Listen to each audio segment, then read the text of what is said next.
Let's give our praises to the Most High, whose true name in the ancient Hebrew is YAHAWAH, and the name of his only begotten Son, whose true name in the ancient Hebrew is YAHAWASHI, and the Holy Spirit, which in the ancient Hebrew is the Rakah Kwadash. Double honors to the elders of GMS who taught us this truth by the Holy Spirit. Honors to the brothers risking their life and freedom to push the gospel.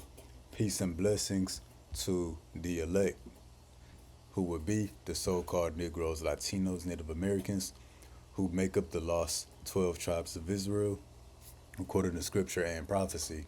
The elect would be 1/3 of the Israelites, who in the last days will return back to Yahweh Bahashim Yahawashi, while the 2/3 of Israel who don't turn back to the Most High in time be destroyed with America, and that's according to prophecy. So we back with another lesson through the mercy of Yahweh Bahashim Yahawashi. The lesson is going to be titled, Don't Take No Chances with the Lord. So yeah, that's the title of the lesson. Don't take no chances with the Lord. When it comes to Yahweh Bahashim Yahawashi, don't take no chances, don't take no risk, just play it safe. And the reason for this lesson, the group, one of the big Hebrew Israelite groups, which is known as, God damn it, bro. I don't have to clear my throat till I start teaching. Anyways, one of the big Hebrew Israelite groups known as Sakari, people know that they split. And another group is formed named Genesis. Now, they've been doing a lot of changes to the doctrine. And one of the most recent changes, they're now teaching that the Gentile heathen nations can be saved with the Israelites, that they can receive salvation with the Israelites. The actual Edomites, Moabites, the actual heathen Gentile nations gonna actually go up into the chariots and receive salvation. Now they do say the heathen Gentile nations are gonna be our servants in the kingdom, but that they can accept the truth and receive salvation and go up into the chariots. They teaching that, and that's completely false. Now, the reason I titled the lesson, Don't Take No Chances with the Lord, don't take no risk. It's best to play it safe, is the way that they're trying to present this new teaching. They trying to, they presenting it in a way like they trying to tiptoe around the Lord's judgment. They trying to word it very carefully in a way that they can escape judgment if they're wrong. They trying to word it in a way that the Lord won't hold them accountable. That's why I titled the lesson, Don't Take No Risks with the Lord, Don't Take No Chances. But it's best to play it safe. If you got to tiptoe around the words of the Lord, like you're trying to escape judgment, at the possibility of what you're doing even leads to a judgment, you need to leave it alone. But we're going to show what we mean. So this is the dude's video, and let's read what they put in the beginning of their lesson. Check this out. Let's say we are wrong by teaching all nations can receive salvation. We stand before God and He says only Israel can be saved. What would our punishment be on Judgment Day? So that's the thing. If you're gonna do something and it's a chance you may be wrong, don't do it. Don't take that risk. Play it safe. Same thing with the microchip, which is the mark of the beast. Even if I didn't believe the microchip wasn't the mark of the beast, but because that's being taught by certain people, even if I didn't believe it was the mark of the beast, just because I heard it might be the mark of the beast, I'm not going to get the microchip. That's an example of playing it safe, not taking no risk. But these guys here, they taking a huge risk trying to switch up the doctrine all of a sudden. And we're going to play some of this video because it only gets worse from here. Like, you really tempting the Lord at this point. But again, if you got to word things a certain way, if judgment is on the back of your mind, don't take the risk. You can take a risk with man.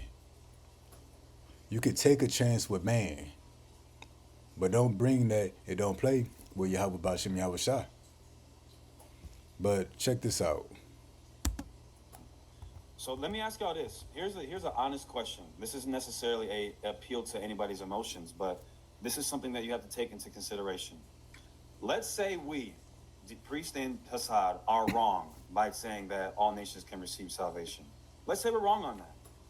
And we stand before God and he says, hey, you guys were teaching that all people can believe in God and keep Torah. You guys were wrong about that. Only Israelites can be saved.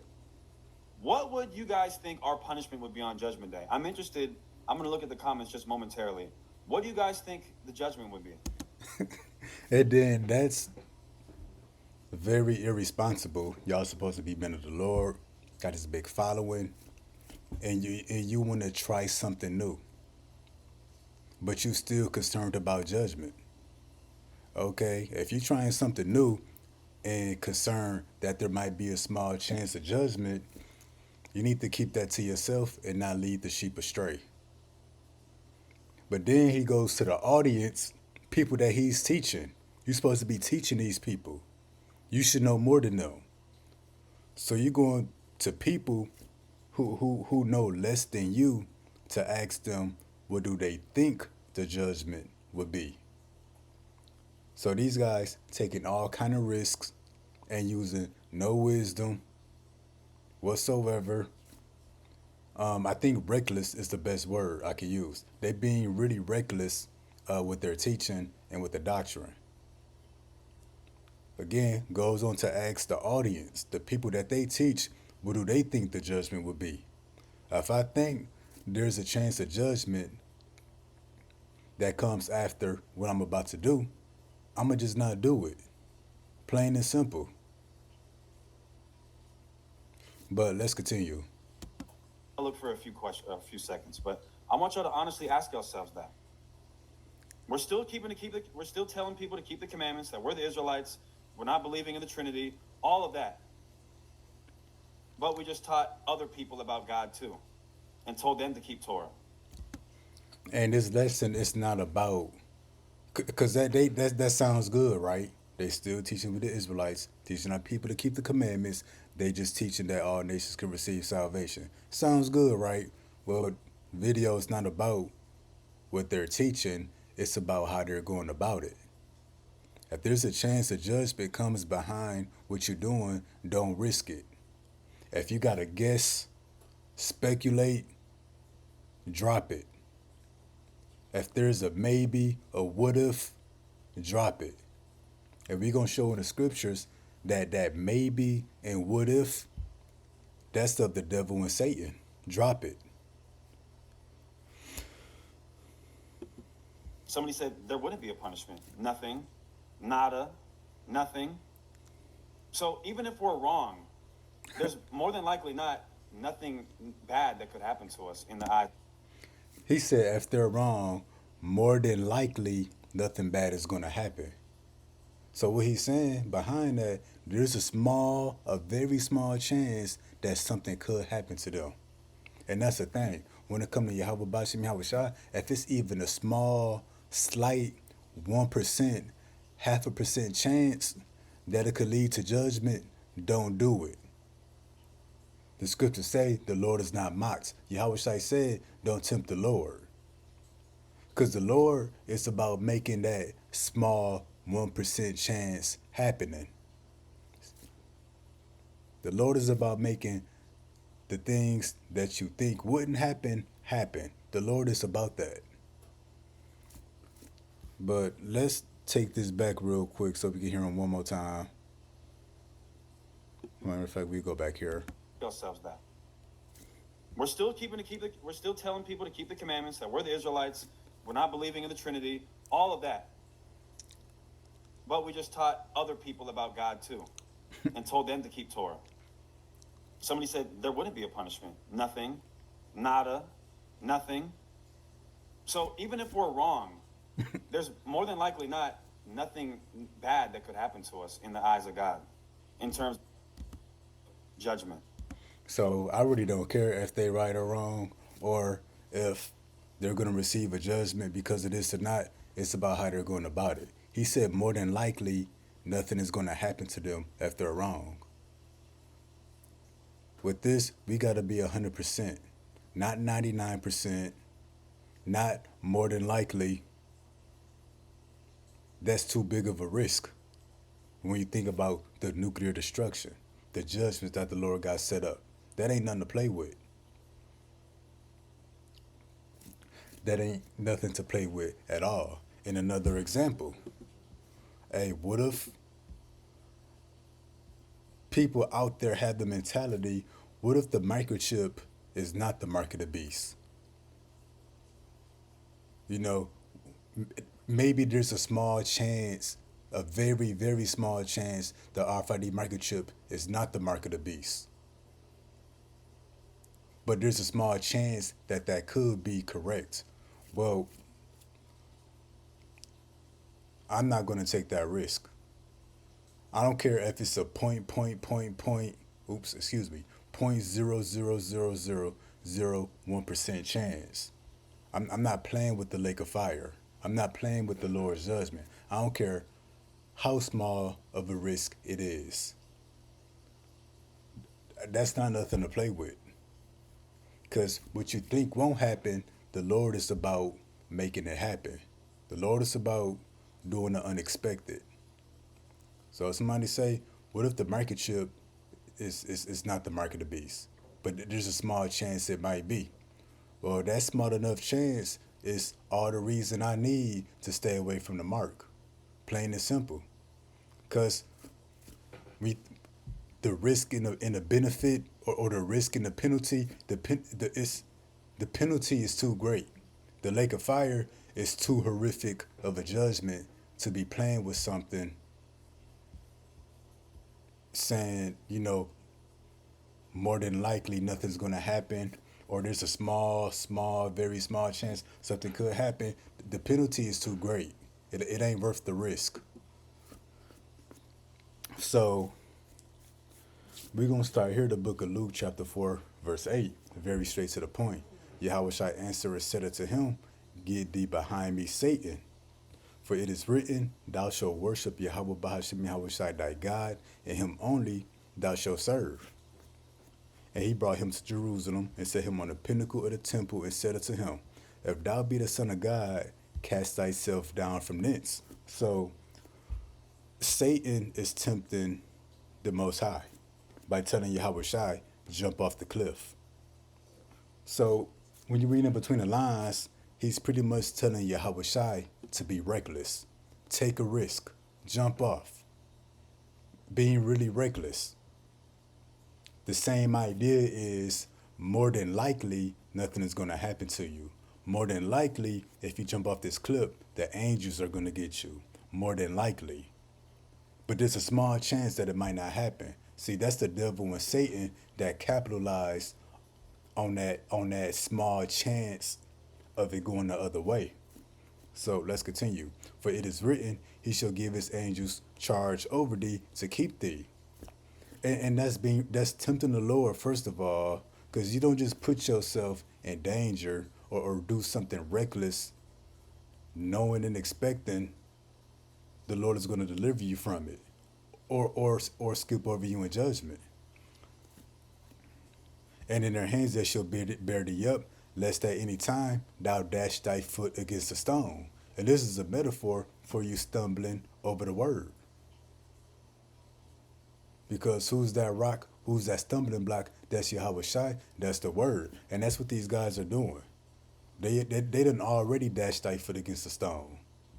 Yahawashi answering said unto him, it is said, thou shalt not tempt Yahweh Bahashim Yahawashi thy God. And what was the temptation? Telling him to jump off the cliff and the angels are going to save you. That's tempting the Lord. You don't just intentionally do something reckless and careless and purposely be irresponsible because you just know the Lord got you. That's not using wisdom. The purpose of wisdom is to avoid danger, avoid making foolish mistakes. So yeah, and what they're doing, they're tempting the Lord. Because what did they say? Let's say they are wrong in judgment.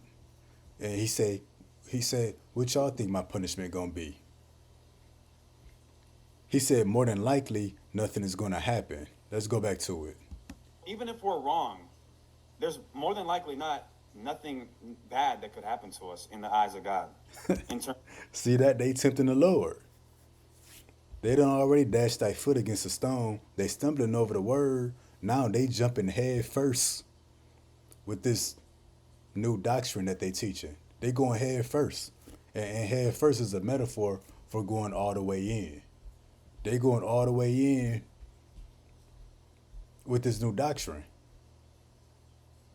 The mindset behind it, nothing is more than likely not going to happen.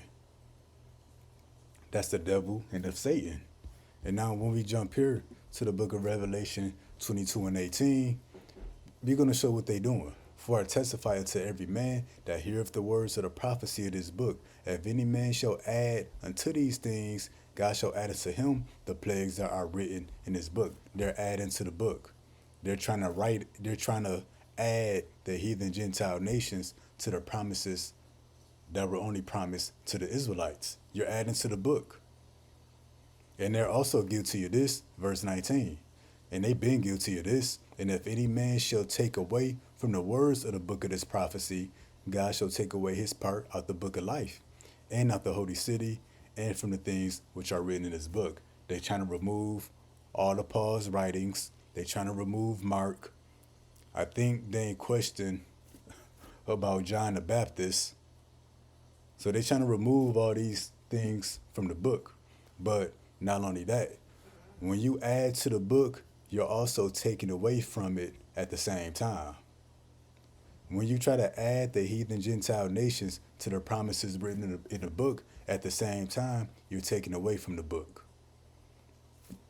For example, if we got a car that can only fit 4 people, if I add one person to the car, that's going to push out somebody else. That's the same thing they do with these teachings. When you add to it, you're also taking away from it, so they guilty of both. So when you add to the book, the Lord says he's going to add plagues, add the plagues that are written in this book, and when you take away, your name's going to be taken out the book of life. So the Lord's going to plague them and take their name out the book. Because when you give to your one, you give to your both. So that's what they're doing. And to have a mindset, more than likely, nothing is not going to happen. Hey, that's reckless, careless, unwise, really stupid. And again, you're tempting the Lord. Now, let me go back in this video a little more. You go here, and let's play this real quick. say we, the priest and Hassad, are wrong by saying that all nations can receive salvation. Let's say we're wrong on that. And we stand before God, and he says, hey, you guys were teaching that all people can believe in God and keep Torah. You guys were wrong about that. Only Israelites can be saved. What would you guys think our punishment would be on Judgment Day? I'm interested. I'm going to look at the comments just momentarily. What do you... Then he goes on to present this new doctrine. Then he asks the people, what do y'all think our punishment would be? Hey, what the people think don't matter. What we think, being the men of the Lord and the teachers, don't matter. The opinions of the people, even our own opinion, it don't matter. Now, we're going to jump a little forward in this video. I think we're going to go about here. Check this out. Nothing. Nada. Nothing. So even if we're wrong, there's more than likely not nothing bad that could happen to us in the eyes of God. In terms... So he asked the people, what do they think their judgment will be? His own opinion is he thinks nothing is going to happen. Well, that's why the Lord said this in Isaiah 55 and 7. Let the wicked forsake his way. And this way is not what you do in the flesh. This is your way of thinking. That's why right after it says, and the unrighteous man his thoughts. Forsake your thoughts because they wicked. Your thoughts, your opinions, what you think, what you feel, what you believe is wicked if it's not in line with the scriptures. It says, and let whom return unto the Lord that's in your mind by thinking what's in line with the scriptures, and he will have mercy upon him. And to our God, for he will abundantly pardon. So, yeah, he's even wicked. The thoughts and opinions of man are wicked. You got to forsake what you think, what you believe. How you think, what you believe, your opinion should be in line with the scriptures. Not what the audience thinks, not what you feel. Goes on to say, for my thoughts are not your thoughts. Because let's take this back. We're gonna go listen to him. Nothing, nada, nothing. So even if we're wrong, there's more than likely not nothing bad that could happen to us in the eyes of God. He said if they're wrong, nothing could happen to them. More than likely, nothing can happen to them in the eyes of God. But you're not the Most High. You can't speak for the Most High. You can't say what he thinks, how he feels. You can't speak on how he's going to judge. We can only speak on what the Lord thinks, how he feels, or how he's going to judge when it's out of the scriptures. But when you're not speaking according to the scriptures, you can't speak anything on the Lord. That's why it goes on to say, for my thoughts are not your thoughts. You said more than likely nothing is going to happen in the eyes of the Lord. The Lord said your thoughts are not his thoughts. How man see things is not how the Lord sees things.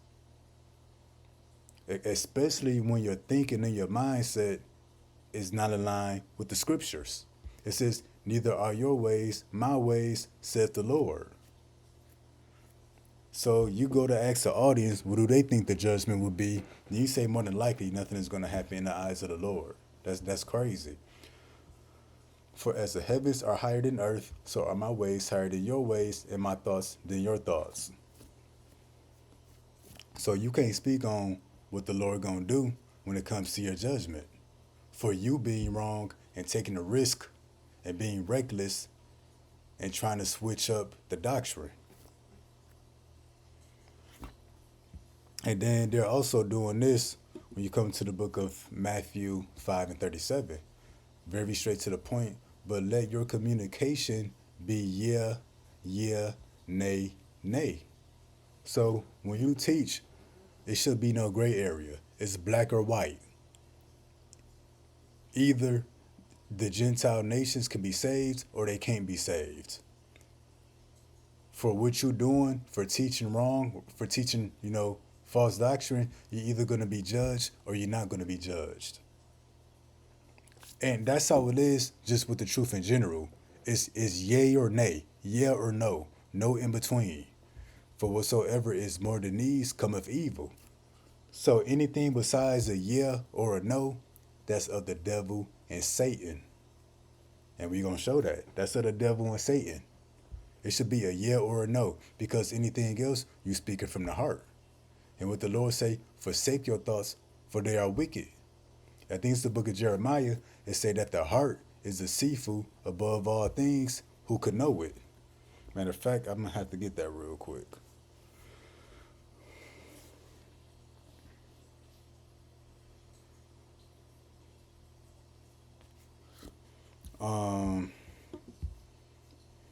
Damn.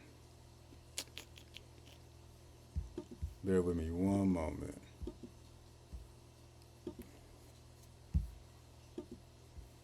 We're going to come to the book of Jeremiah, chapter 17, verse 9.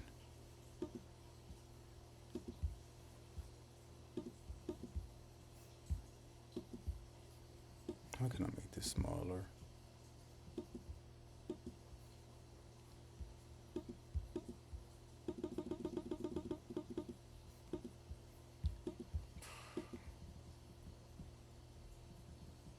Anyways, Jeremiah 17:9, the heart is deceitful above all things and desperately wicked. Who can know it? What's your heart? That's the mind.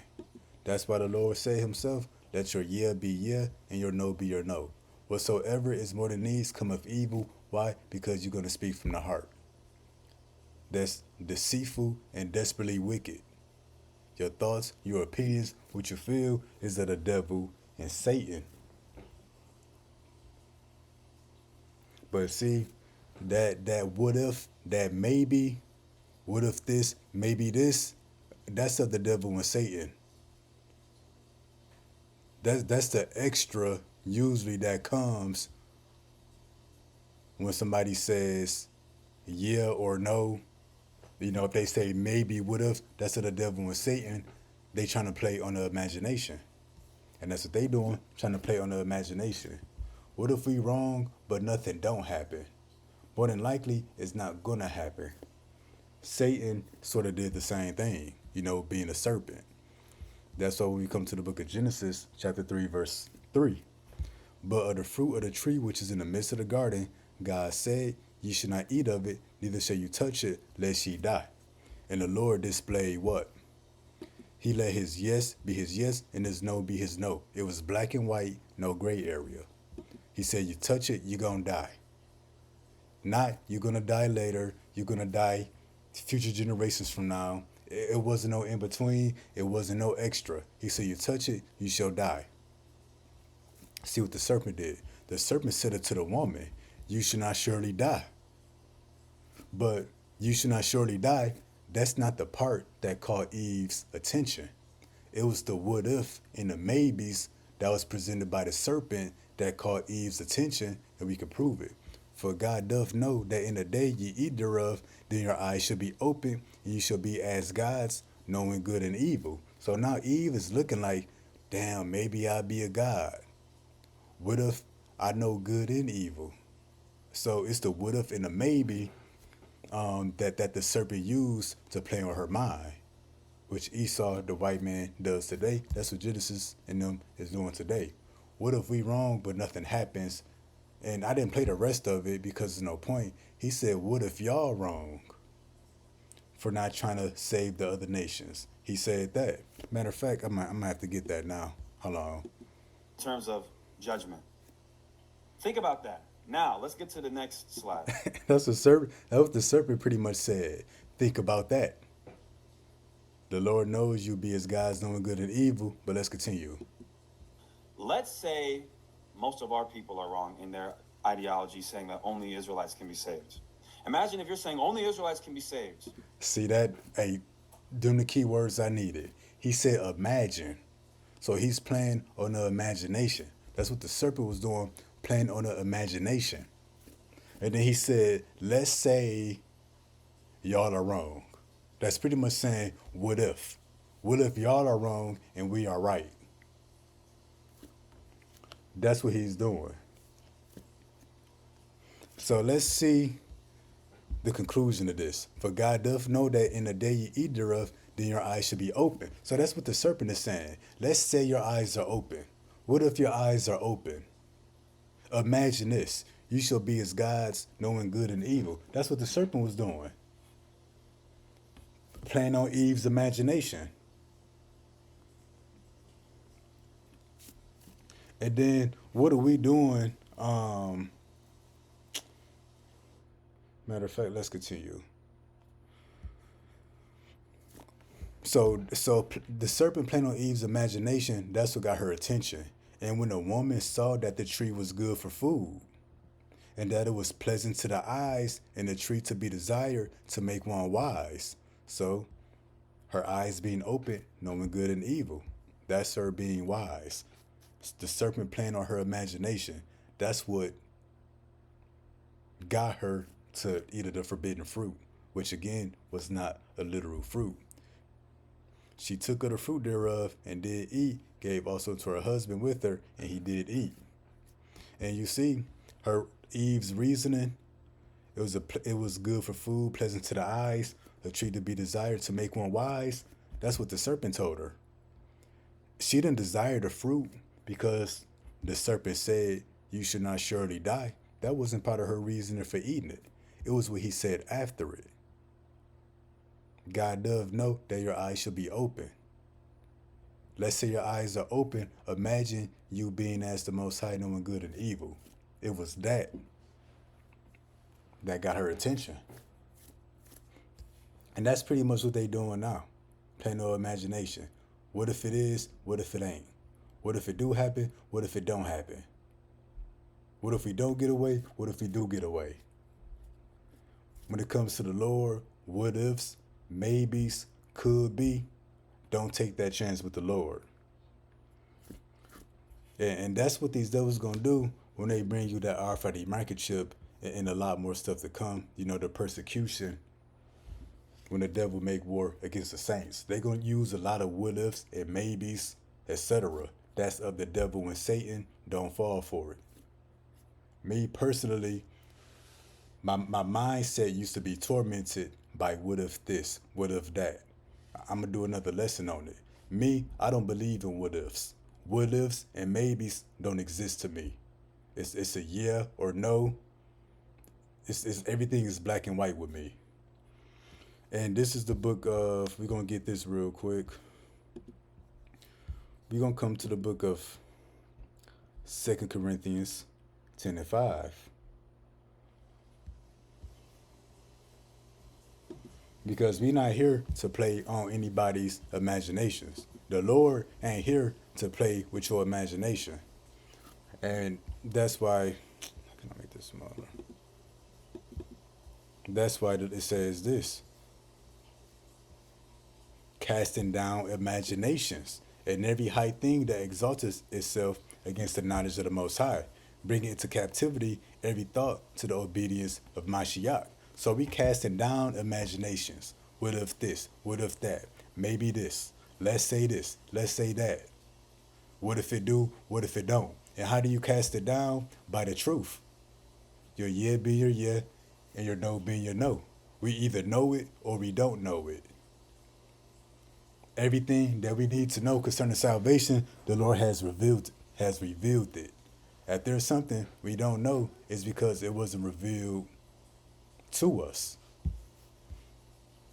But we're going to jump here real quick. This is the book of 1 Samuel, chapter 2, verse 3, very straight to the point. Talk no more, exceedingly proud. Let not arrogancy come out of your mouth. And that's arrogant what they are doing. This is the point. For the Lord, YAHAWASHI, is a God of knowledge. And by him, actions are weighed. But see, he's a God of knowledge. YAHAWASHI is a God of knowledge. Let's look up this word knowledge in the Hebrew. Let's look up this word knowledge.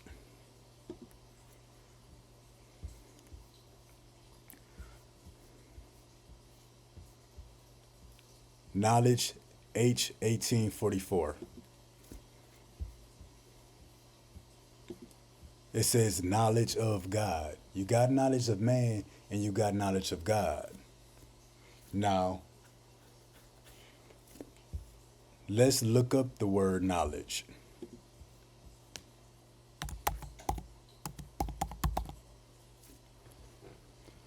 Facts, information, understanding.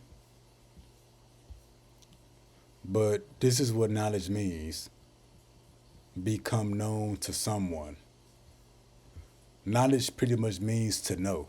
So Yahweh Bashim Yahushai, he's a God of knowledge. Not a God of what if or maybe or hearsay, let's say.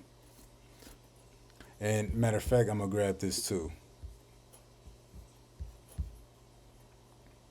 I believe this is the book of Ecclesiastes, chapter 2, verse 6. Because the Lord, Yahweh Bashim Yahushai, is a God of knowledge. And that's why he say this. No, that's not it. Hold on real quick.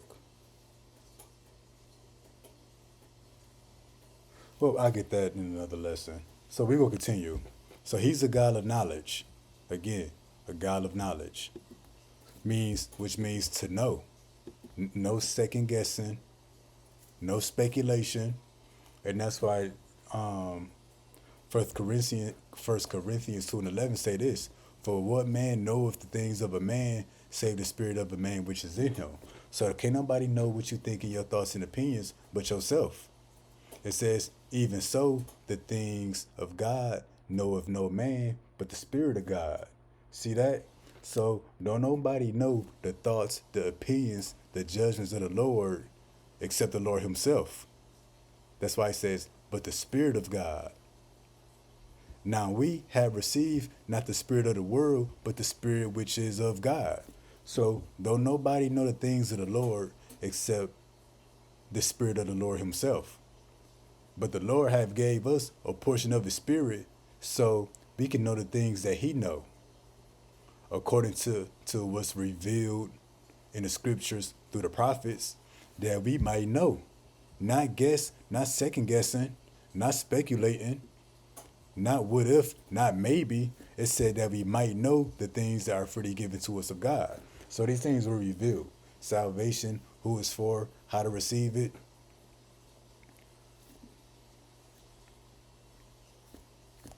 And again, we receive the Spirit of the Lord, which is why we know these things concerning salvation. Because again, the Lord is a God of knowledge, a God of knowledge. And we receive not the spirit of the world, but the Spirit of the Lord Himself, that we might know the things that are freely given to us of the Most High. And that's concerning salvation. And that's why when we get this in 1 John 2:20, but ye have an unction from the Holy One, and you know all things. We know all things when it comes to salvation. We know all things when it comes to the destruction, the mark of the beast. And all things meaning what? Perfect understanding, we know perfectly well of what's required for salvation and what'll get you destroyed. Perfect understanding on what the mark of the beast is. But see that? You have an unction from the Holy One. And what's that unction from the Holy One? That's the Spirit of the Lord. That we might know these things. Again, 1 Corinthians 2:12. Now we have received not the spirit of the world, but the Spirit which is of the Most High. That's the unction from the Holy One. And what it say? You know all things. Meaning what? All things revealed in this book. By the prophets. That includes salvation, what it's for, when it's going to happen, how it's going to happen. We know those things. And anything that's not in the that wasn't revealed in the scriptures, we don't know it, and it's not for us to know. This is the book of Galatians 6:7. Be not deceived, God is not mocked. And they mocking the Lord. Let's show it. But we just taught other people about God too, and told them to keep Torah. Somebody said there wouldn't be a punishment. Nothing. Nada. Nothing. So even if we're wrong, there's more than likely not nothing bad that could happen to us in the eyes of God. That's crazy. No fear of the Lord whatsoever. Be not deceived, God is not mocked. For whatsoever a man soweth, that he shall also reap. And what are you sowing? No fear of the Lord, arrogance, speaking proudly, tempting the Lord. So what you're going to reap? A judgment. And that's why the book of Jeremiah, chapter 23, say what? Woe be unto the pastors that destroy and scatter my sheep of my pasture, saith the Lord. Therefore, thus says the Lord, YAHAWASHI, God of Israel, against the pastors that feed my people, you have scattered my flock and driven them away. What did you feed the people? BS, false doctrine, lies. You being a serpent to them. You playing on their imagination. And it's going to be some people out there, you know what? What if the other nations can be saved? People's minds going to go there. Eve's mind went there. And they doing the same thing the serpent was doing. I will visit you upon the evil of your doings, saith the Lord. So what? You scattering the sheep, meaning you leading them farther and farther away from the truth. But yeah, hey, the Lord is not mocked. You tempting the Lord. And again, it's not what they teaching. Yes, it's off. It's not correct. But it's how they're going about it. You know, with man, you can do that. You can take a chance. You can take chances. You can tiptoe. You can be risky with man. Not with YAHAWASHI. Don't tempt the Lord. So again, if you got to second guess, if you got to question, if you got to speculate, if you got to use your imagination, if you got to say what if, maybe, if it's not a yes or no, if it's not definite, if it's not black or white, hey, drop it. Because what if it is, what if it ain't? But what if you end up in a lake of fire, which is 100 million degrees Celsius, 180 million degrees Fahrenheit? That's 9 digits. I'm not taking no chances when it come to that. So Lord Wooden, that was informative, edifying. Till next time, Shalom.